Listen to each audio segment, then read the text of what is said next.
మనకు కళ్ల ముందు అనుభవంలోకి వచ్చిన వాటిని చూడకుండా ఆ ఫలితాలను అనుభవిస్తూ కూడా వాటిని పట్టించుకోకుండా ఎక్కడో ఎండమావుల్లో చలిమల కోసం వెతుక్కుంటూ పోతే పర్యవసానాలు ఎట్లా ఉంటాయో ఇప్పుడు తెలంగాణలో ప్రత్యక్షంగా తెలుస్తోంది. చిన్న చిన్న సమస్యలను భూతద్దంలో చూపించడం, లేని సమస్యలను కొత్తగా సృష్టించడం ద్వారా ప్రజల్లో ఒక వ్యతిరేక అభిప్రాయాన్ని బలంగా కలిగేలా చేసి లబ్ధి పొందటం తెలంగాణ సమాజానికి జరగకూడని పరిణామం. కానీ జరిగింది. కాంగ్రెస్ పార్టీ, బీజేపీలు బలమైన వ్యవస్థీకృతమైన దుష్ప్రచారం చేయడం ద్వారా తెలంగాణ సమాజంలో ఒక వ్యతిరేక అభిప్రాయాన్ని సృష్టించడంలో సక్సెస్ అయ్యారు. V6 ఛానల్ యజమాని స్వయంగా తాము పనిగట్టుకుని కేసీఆర్ ప్రభుత్వంపై ప్రజల్లో వ్యతిరేకతను సృష్టించామని బహిరంగంగానే ఒప్పుకున్నారు. మేకపిల్లను చూపి పదే పదే కుక్క అని అనటం ద్వారా దాన్ని కుక్క అని నిరూపించినట్టే ఉంటుంది. గత 10 ఏళ్ల బీఆర్ఎస్ ప్రభుత్వం దాదాపు 1.60 లక్షల ఉద్యోగాలు ప్రభుత్వ రంగంలో కల్పిస్తే అసలు ఒక్కటంటే ఒక్క ఉద్యోగం కూడా ఇవ్వలేదని విజయవంతంగా ప్రచారం చేశారు. హైదరాబాద్ అశోక్ నగర్ వేదికగా ఈ కుట్ర రచన జరిగింది.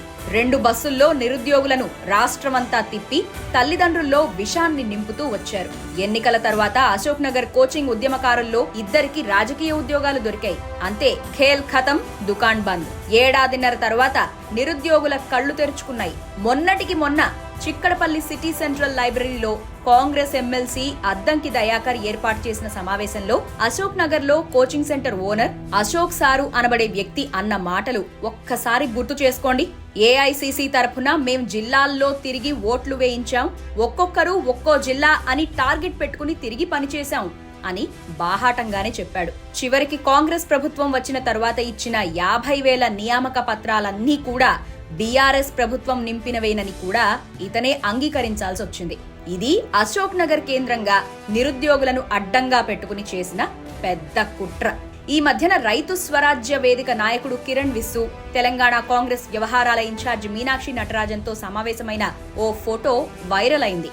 గత 10 ఏళ్లలో రైతుల పక్షాన ఈ స్వరాజ్య వేదిక చేసిన ఒక్క పోరాటమైనా మనకు మచ్చుకు కూడా కనిపించదు. కానీ 2023లో తెలంగాణ ఎన్నికలకు ముందు ఈ వేదిక సదరు కిరణ్ విస్సు చేసిన హడావుడి మాత్రం అంతా ఇంతా కాదు.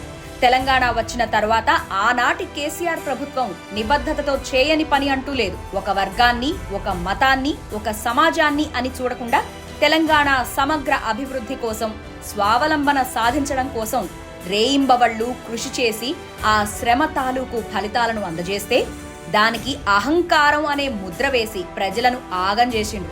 సరిగ్గా ఎన్నికలకు కొద్ది నెలల ముందు తెలంగాణలో ఈ రైతు స్వరాజ్య వేదిక తెగ హడావుడి చేసింది. జూలై 2023లో సంగారెడ్డిలో బహిరంగ విచారణ పేరుతో సమావేశాలు నిర్వహించడం, కౌలు రైతులను అధికారికంగా గుర్తించాలంటూ ఆందోళన చేయడం, దానికి విపరీతంగా పబ్లిసిటీ చేయడం చకచకా జరిగిపోయాయి.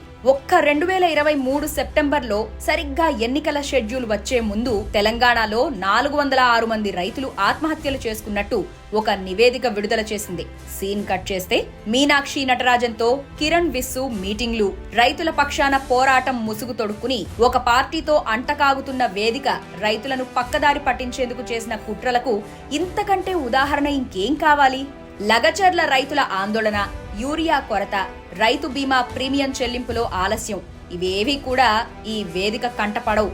పల్లెత్తు మాట అనడానికి నోరు తెరుచుకోదు. వీళ్ళు భుజానికి ఒక సంచి తగిలించుకుంటారు, మాసిన బట్టలు వేసుకుంటారు, ఒక్క డొక్కు ఫోన్ పెట్టుకుంటారు, జనంలోకొచ్చి పిఆర్ డ్రామాలు చేస్తుంటారు. చెరువుల పునరుద్ధరణ, చెక్ డ్యాంల నిర్మాణం, ప్రాజెక్టుల నిర్మాణం, నిర్ణీత కాలపరిమితి విధించుకుని పెండింగ్ ప్రాజెక్టులు పూర్తి చేయడం, 24 గంటల పాటు కరెంటు సరఫరా, రైతు సంక్షేమ పథకాలు, సామాన్యులకు సంక్షేమ పథకాలు, అర్బన్ ఎకానమీతో పాటు రూరల్ ఎకానమీని సమాంతరంగా పట్టాల మీదకు ఎక్కించి ఉరకలెత్తించడం, స్వామినాథన్ నుంచి ఐక్యరాజ్య సమితి దాకా అందిన ప్రశంసలు, తెలంగాణ పథకాలు కేంద్రంతో సహా అన్ని రాష్ట్రాలు అడాప్ట్ చేసుకున్న అంశాలన్నీ కాంగ్రెస్, బీజేపీల ఆర్గనైజ్డ్ దుష్ప్రచారంలో కొట్టుకుపోయాయి. కళ్ల ముందు ఆకాశమంత అభివృద్ధి, సంక్షేమాలు కనిపిస్తున్నా ఎవడో ఒక భుజం సంచిగాడు వచ్చి చేసే పిఆర్ డ్రామాలకు ఆకర్షితులైతే ఇదిగో మొగులు చూపులు, చెప్పుల క్యూలు, కరెంటు కాట్లు, కొలువుల కొట్లాటలు తప్పవు.